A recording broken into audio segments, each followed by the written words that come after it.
Halo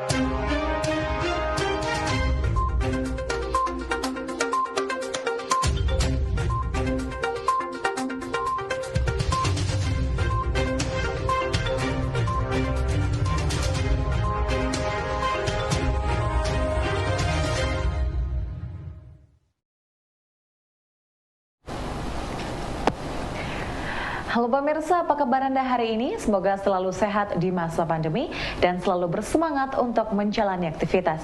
Bagi pemirsa yang harus tetap bekerja di luar rumah, jangan lupa untuk selalu menggunakan masker. Hari ini program Berita Newspoint hadir menjumpai Anda bersama saya, Belinda Amanda. Selama 30 menit ke depan, Newspoint akan menyajikan berita terbaru seputar Universitas Brawijaya dan Malang Raya. Jangan kemana-mana, keep on our channel, Newspoint.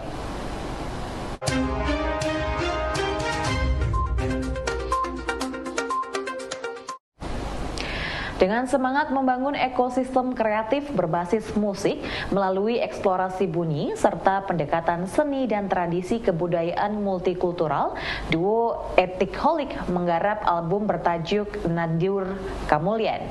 Album yang berisi 10 lagu ini mengusung pesan untuk selalu menanam kebaikan dan saling menghargai keberagaman.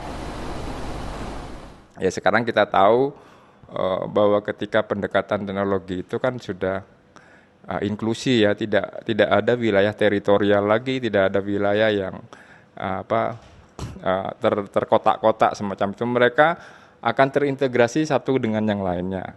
Itu yang menjadi yang menjadi pertimbangan kami dengan memunculkan gagasan pengkaryaan berupa musik ini. Jadi kami bukan hanya sekedar bikin musik saja gitu. Jadi paling tidak muncul tema-tema yang tentunya tema ini nanti banyak turunannya.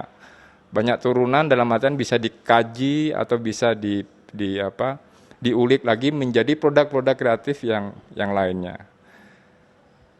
Tajuk album dari Etikholik Project itu kan Nandur Kamulyan. Nandur Kamulyan itu bahasa Jawa kan ya. Nandur itu artinya menanam, Kamulyan itu kebaikan. Jadi kemuliaan gitu kan. Jadi kami mencoba untuk berikhtiar gitu kan dengan melalui pengkaryaan ini, isinya ketika audien mendengarkan karya kami itu paling tidak sudah tersugesti untuk melakukan spirit menanam kebaikan terus gitu.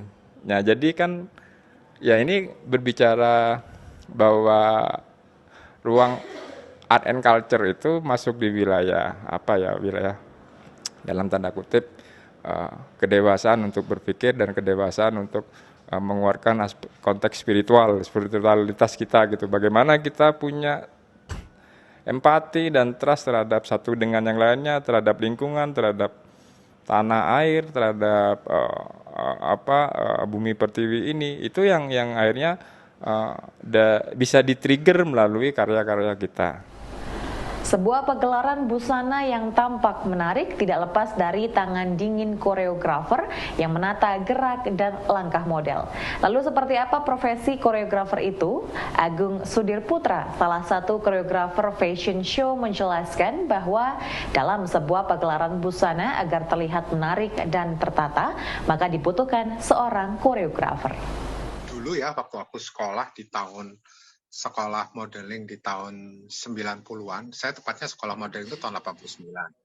Memang keinginan saya untuk membuka sekolah modeling. Nah, kemudian orang tua aku bilang, jangan sekali-kali kamu mendirikan sekolah modeling kalau kamu otodidak saja. Alangkah baiknya kamu juga menempuh pendidikan modeling. Akhirnya waktu itu aku sekolah tahun 89 di Oki Modeling School Jakarta. Dan pada saat itu aku melihat profesi model sudah mulai berkembang pesat dan pagelaran fashion show juga sudah mulai berjalan. Nah, fashion show itu kan masih harus ditata supaya di range dalam sebuah fashion show itu di range ada koreografernya gitu. Nah, profesi itu orang dulu ketika bastisnya waktu musimnya Tari Kreasi Baru ketika Mas Guru Soekarno Putra terkenal banget sebagai seorang koreografer tari, maka pada saat itu kita dibutuhkan juga seorang koreografer fashion, modeling.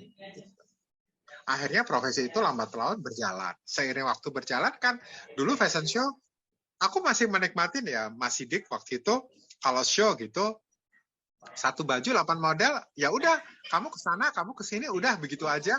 Kita tidak pernah merencanakan diri kita profesinya itu koreografer. Ya, yang mengatur jalannya model pokoknya.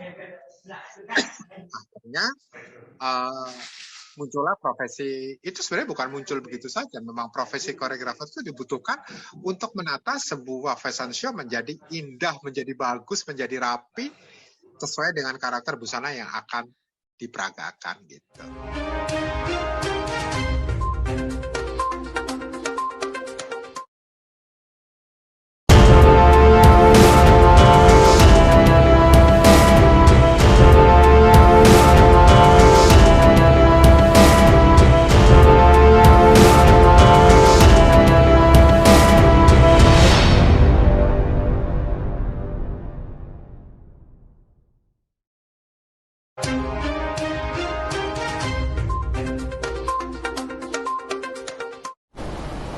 Pemirsa, duo Ethnic Holic, grup musik yang mengangkat musik etnik dan sedang berproses untuk merampungkan album baru Nandur Kamulyan.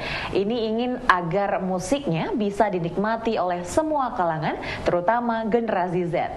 Dengan meramu komposisi musik etnik menjadi lebih easy listening, duo Ethnic Holic berharap karyanya bisa menjadi trigger dari gerakan sosial yang humanis. Selama ini musik etnik ini sangat berat untuk dicerna. Tetapi di komposisi ini, di album Nandur Kamulyan ini, kami ingin menyentuh sampai pada pendengar pelajar. Jadi bagaimana mereka mendengarkan komposisi Ethnic Holic ini dengan easy listening. Kenapa seperti itu? Mereka adalah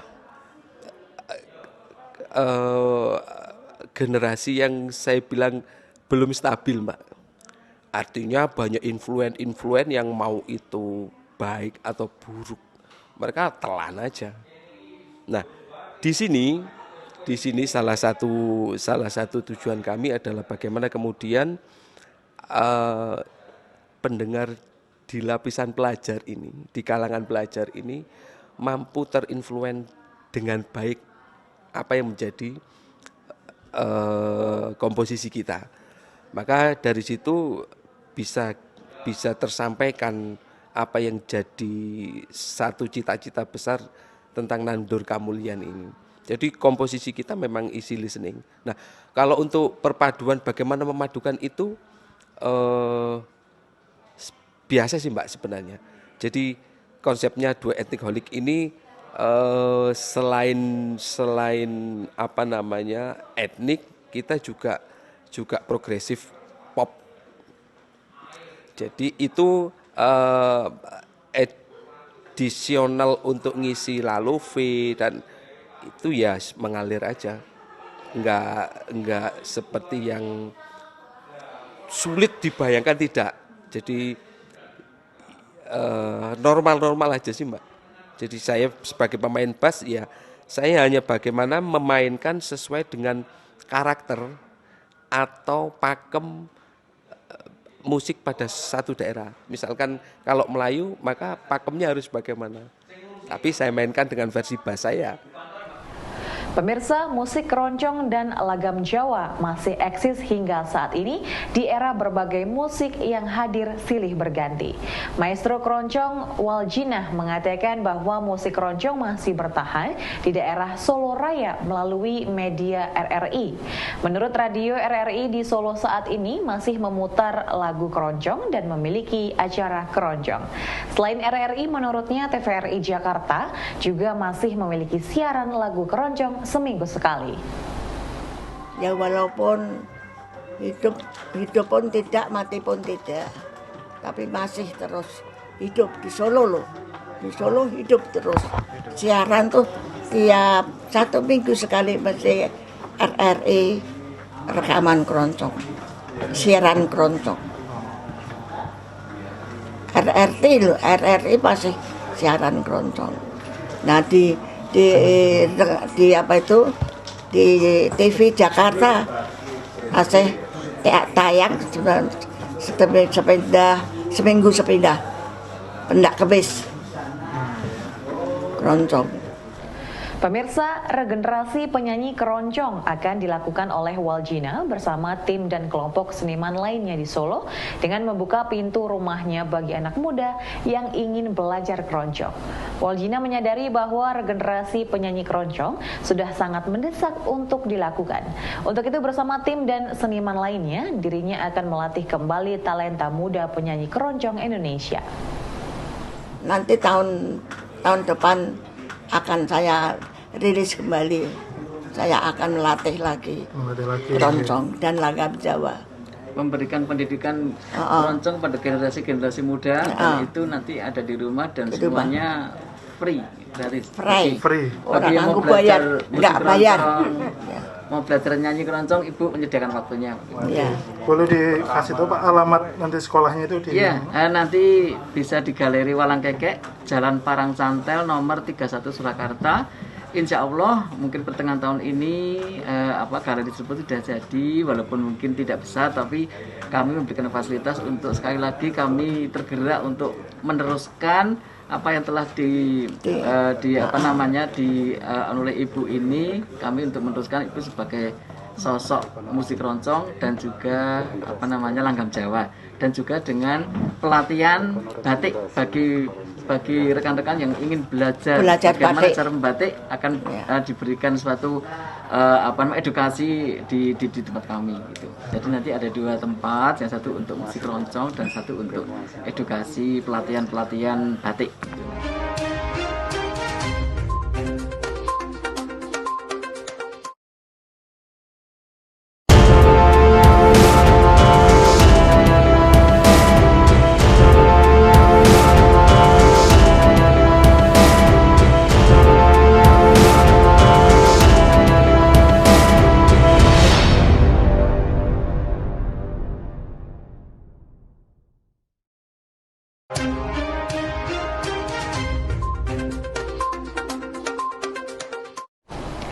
Pemirsa, urban design merupakan konsep tata kota dalam skala besar agar menciptakan sebuah tampilan kota yang menarik dengan desain bangunan yang saling memiliki hubungan dan tampilan yang harmonis.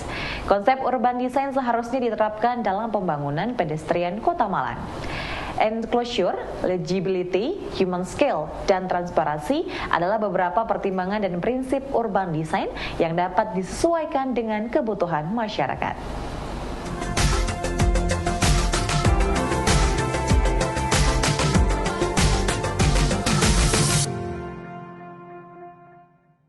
Kemudian kalau dari urban design-nya sendiri, ini kita mesti memikirkan banyak hal. Jadi enclosure-nya ya, karena ruang untuk berjalan kaki seperti itu perlu enclosure. Enclosure itu kesan ketertutupan, bisa dengan tanaman dan sebagainya ya. Jadi seperti keterlingkupan, sehingga orang berada di luar tetapi sebetulnya outdoor yang terasa meruang gitu. Kenapa? Karena kita beda sama orang barat. Kalau orang barat itu kalau ketemu matahari senang sekali. Jadi justru yang terbuka sama sekali itu mereka sukai. Kalau di kita kalau terbuka sama sekali orang pakai payung. Kenapa? Karena kita kan panasnya sepanjang tahun. Nah, ini harus dipikirkan. Kemudian apalagi legibility-nya juga harus dipikirkan. Legibility itu kejelasannya. Orang tidak bingung mencari. Saya mau ke toko anu lewatnya mana ya? Tokonya yang mana? Artinya apa? Signage dari tokonya itu juga harus terpenuhi sehingga terbaca dengan mudah gitu ya, terbaca dengan mudah. Kemudian human scale-nya, kemudian transparansinya. Nah, kalau transparansi ruang ini akan kelihatan sangat diperlukan kalau kita berjalannya di kawasan komersial, kawasan pertokoan. Kalau di kawasan residensial misalnya seperti di Ijen misalnya, nah itu malah tidak. Kenapa? Karena yang punya rumah juga nggak mau kalau kelihatan dari luar. Nah, transparansi ruang itu maksudnya apa? Ketika kita berjalan di jalur pedestrian tersebut, kalau kita melihat ke gedung, kelihatan aktivitas di dalam gedungnya apa. Nah, ini diperlukan di kawasan-kawasan komersial, kawasan pertokoan itu. Jadi kita bisa melihat, oh ternyata ini jual kayaknya bajunya bagus-bagus nih di sini. Nah, sehingga orang berbelok dan sebagainya. Nah, ini yang harus terpenuhi. Kemudian kompleksitinya, kompleksitas dari tampilan visualnya misalnya. Kemudian belum lagi menyatunya. Nah, yang lebih penting lagi adalah linkage. Linkage itu kesinambungannya. Linkage ini ada linkage spasial, ada visual. Kalau yang linkage spasial itu kan kita mudah ya, nyebrang juga nggak bingung. Coba bayangkan kita sudah sampai ke toko A misalnya. Kita mau ke toko B-nya di seberang jalan, tetapi di sebelah sana jauh. Untuk nyebrang dia harus ke sana dulu, naik ke atas, kemudian turun lagi. Kemungkinan besar tidak terpakai itu jalur penyeberangannya. Pemirsa, jalur pedestrian kota menjadi jalur transportasi penting bagi pejalan kaki, sekaligus berfungsi sebagai social life yang nyaman untuk digunakan. Sehingga perlu diperhatikan infrastruktur, konsep urban design, dan visual yang harus dipenuhi oleh pengelola pedestrian. Seperti dijelaskan oleh dosen arsitektur Fakultas Teknik Universitas Brawijaya, Jenny Ernawati berikut ini. Kan sebetulnya itu sebuah kota, itu kan kita berharap warganya itu kan gembira, bahagia, kemudian bisa beraktivitas dengan nyaman di dalam kotanya, ya kan? Nah, kita berharap sebuah kota itu supaya ramah, itu masyarakatnya itu banyak melakukan aktivitas outdoor, ya di luar rumahnya gitu. Jadi bukan hanya dari gedung, misalnya yang kuliah dari gedung kuliah pulang ke kos-kosan atau ke rumah, yang kerja dari kantor pulang ke rumah, tetapi kita bisa enjoy di dalam kotanya. Nah, inilah sebabnya kita sangat membutuhkan jalur-jalur pedestrian atau sidewalk yang nyaman. Ya kan? Jadi kalau kita melihat sebetulnya itu konsepnya itu social life-nya itu ada di pedestrian, jalur pedestrian itu gitu. Jadi seharusnya dia bukan hanya menjadi sarana transportasi pejalan kaki, tetapi juga bisa menjadi untuk social life. Jadi mereka kehidupannya di social life-nya di sana. Nah, jadi kita harus mempersiapkannya bukan hanya infrastrukturnya. Jadi bukan hanya infrastruktur dari jalur pedestriannya itu sendiri yang harus dibenahi, tetapi juga kualitas visualnya, kemudian prinsip-prinsip urban design yang harus terpenuhi dan sebagainya sehingga orang itu nyaman untuk jalan kaki. Kan kita tahu sendiri kalau kita pergi ke negara maju, kita di sana orang itu yang namanya jalur pedestrian itu selalu penuh gitu kan. Orang itu lebih suka menikmati jalan kaki. Tapi di kita orang lebih senang menggunakan kendaraan pribadi. Nah, kenapa? Karena mereka memang tidak nyaman. Nah, ini karena kita belum ke arah sana ya, atau sedang baru memulai lah ya. Saya lihat sudah berusaha untuk bisa ke arah sana. Jadi intinya itu. Jadi untuk social life-nya masyarakat, di samping untuk jalur perpindahan dan sebagainya. Jadi kita harus memikirkan infrastrukturnya dan juga kualitas visualnya. Dan harus terpenuhi elemen-elemen urban design, kemudian prinsip-prinsip atau kualitas dari urban design-nya. Pemirsa, berkumpul dan bersosialisasi di luar rumah menjadi budaya warga Malang. Terbukti dalam kegiatan Car Free Day yang digelar di beberapa ruas jalan di Kota Malang selalu penuh pengunjung. Pedestrian dan koridor-koridor jalan yang nyaman akan memberi ruang bagi pejalan kaki untuk beraktivitas dan melakukan interaksi sosial. Dan sebetulnya orang Malang misalnya itu senang jalan-jalan loh Mas. Jadi kalau kemudian kita melihat di pinggir-pinggir jalan yang jalan sedikit itu kita harusnya bertanya-tanya. Kenapa? Contoh sederhananya ketika dulu ada Car Free Day di Jalan Semeru misalnya. Itu selalu penuh orang. Orang parkir kemudian jalan. Masih cuma mondar-mandir, nggak beli apa-apa, tetapi ya mereka mondar-mandir. Kemudian Car Free Day di Jalan Ijen. Itu juga orang menikmati. Artinya mereka itu memang menikmati sekali untuk bisa beraktivitas di luar rumah, yaitu di koridor-koridor jalan. Nah, jadi untuk bisa seperti itu kita melihat yang pertama itu fungsi dari kawasannya masing-masing. Karena kalau kita menyediakan trotoar misalnya ya untuk jalur pejalan kakinya itu trotoar misalnya, itu kan beda-beda. Kalau kawasan di komersial misalnya di komersial street, misalnya di kawasan pertokoan.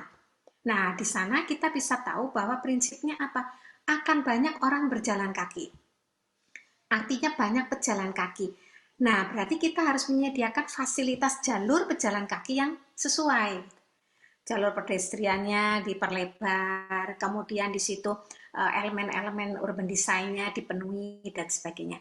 Tapi kalau mungkin di residential area misalnya, di kawasan perumahan misalnya, mungkin kita tidak memerlukan trotoar lebar-lebar. Jadi sebetulnya disesuaikan, itu yang pertama. Kemudian yang kedua, dari infrastrukturnya tersebut, desainnya.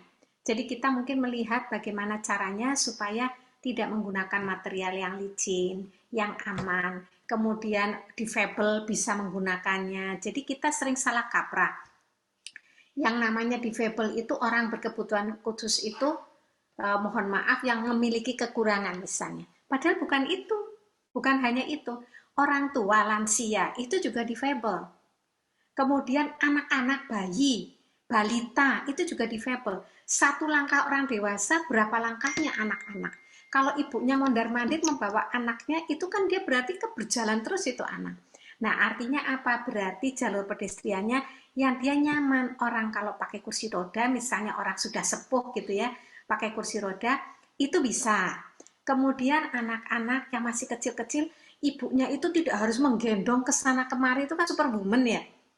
Nah, harusnya dengan mereka tetap bisa pakai stroller, itu kan berarti nyaman. Nah, itu harusnya terwadai. Kemudian kita sering melihat desain dari trotoarnya sendiri. Karena setiap kali masuk ke gedung-gedung dan sebagainya, itu pasti ada pergantian ketinggian, ya kan? Jadi seperti undang-undang. Nah, ini kan tidak ramah difabel. Harusnya bagaimana caranya kita membuat, meskipun hanya ketinggian 10 cm, 15 cm, tapi ada ramnya, misalnya landai, kemudian jadi orang bisa menerus berjalan. Pemirsa, informasi tadi sekaligus menutup perjumpaan kita hari ini. Jangan lupa untuk selalu menyaksikan News Point setiap hari pukul 19.30 waktu Indonesia Barat hanya di UBTV, Televisi Pendidikan Universitas Brawijaya. Saya Belinda Mada dan seluruh kru yang bertugas pamit undur diri. Tetap patuhi protokol kesehatan, wajib menggunakan masker. Terima kasih dan selamat beraktivitas.